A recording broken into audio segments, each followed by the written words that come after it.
The work we're doing in Peru is vast, and it touches all areas of the country, from the highlands to the Amazon to the coast. And through our partnership model, we don't just come into a community and tell them, this is what we're going to do and this is what you need.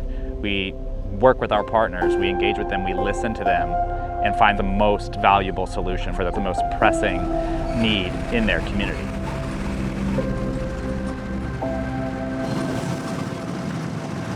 My name is Kenyo Hanama. I love to share the gospel in the communities in the Amazon jungle.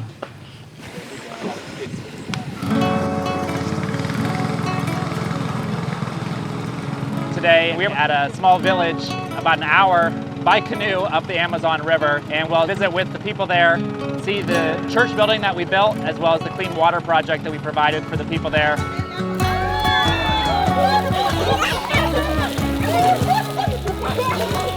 You might think there's an abundance of water since we are right along the Amazon River. However, that water is not safe to drink at all.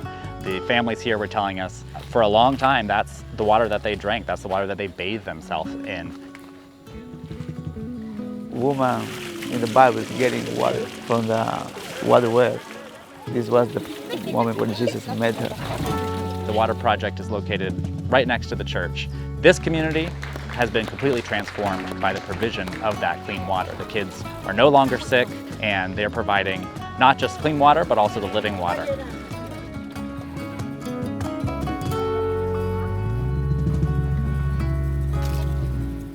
Today in this village, we were able to bring them Bibles. Some of the members showed us their Bibles that they've been using for years and years, completely tattered. Yo creo que la palabra del Señor, como dice en la Escritura, que debe ser compartida a todo pueblo, lenguas y naciones. Y es muy importante, todavía no tienen de repente una Biblia, es muy útil para ellos. Gracias. And they were overjoyed to receive the Bibles that we brought them.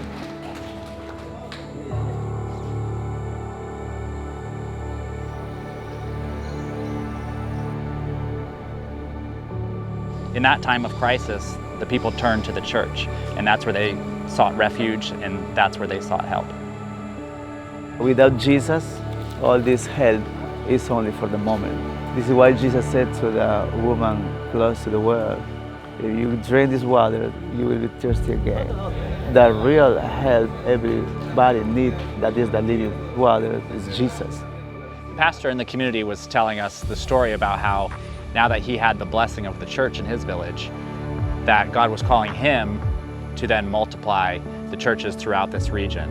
So through this church, not only have we blessed this community, but we've also started a whole nother church planting movement that is multiplying churches throughout this region.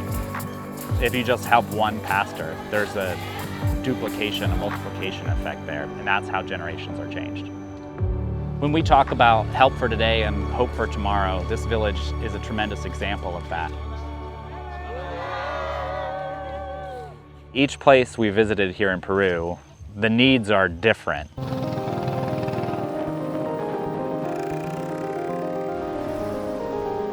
In all the country, all the countries have a lot of need, a lot of need. In Peru, every kid have anemia. They are bad nutrition. They don't have food, they don't have medicine, they don't have clothes, so the need increase a lot.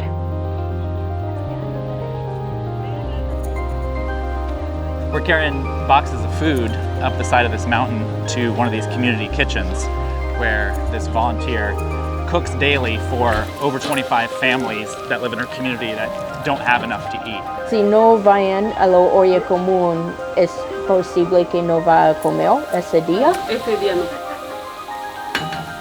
Bajan sus defensas de ellos. Se enferman de tos. Ever since the pandemic, people have just not recovered economically, and it doesn't seem like it's going to get better anytime soon. No tenemos nada. Hay personas adultas, mayores, hay niños. Necesitan, hay un comedor acá en la comunidad. Because of the relationships that our partners have, they live near these communities, they know the people, they know the needs. We're able to bring this aid to communities that we wouldn't be otherwise able to access. And these are the places where the food insecurity, where the hunger is really felt the sharpest.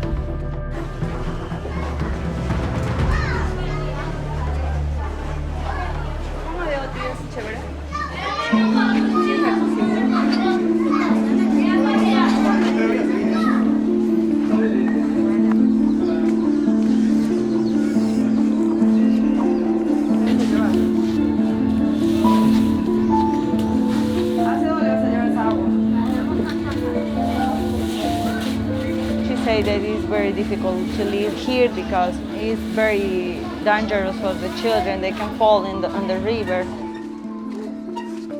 Today we're in the slum of Belen in the Amazonian city of Iquitos.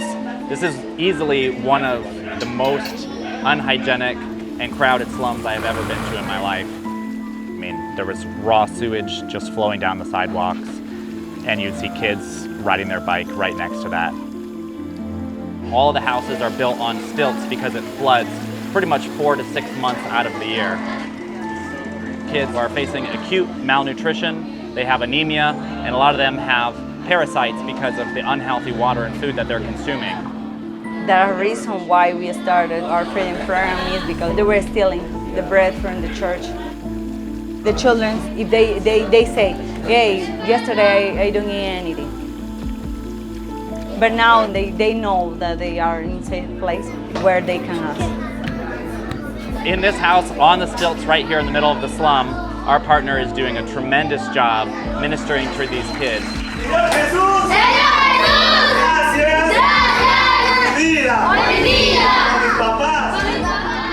Providing them with a healthy meal each day, really exceptional tutoring both before and after school, clean water for them to take home to their families, and some basic medical care, providing them with anti-parasite medications, which is a huge problem for these kids. I know it's difficult, it's very difficult. So many people say to us, we're crazy, the problem is huge.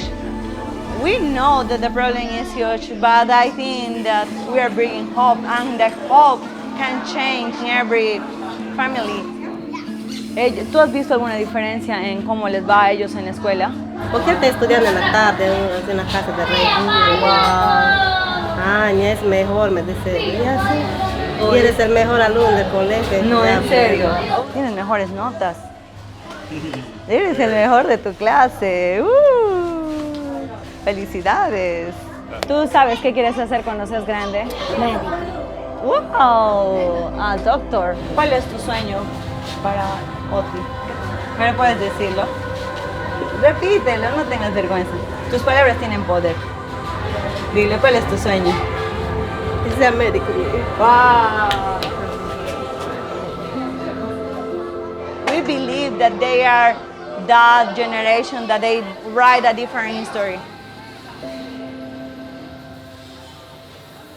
Pretty much everything that we do is here, from container shipping program, distributing life-saving aid, whether that's food, clothes, medical supplies. There's Bible distribution, church planning, pastor training, child sponsorship, providing clean water to communities that need it, repairing and building schools.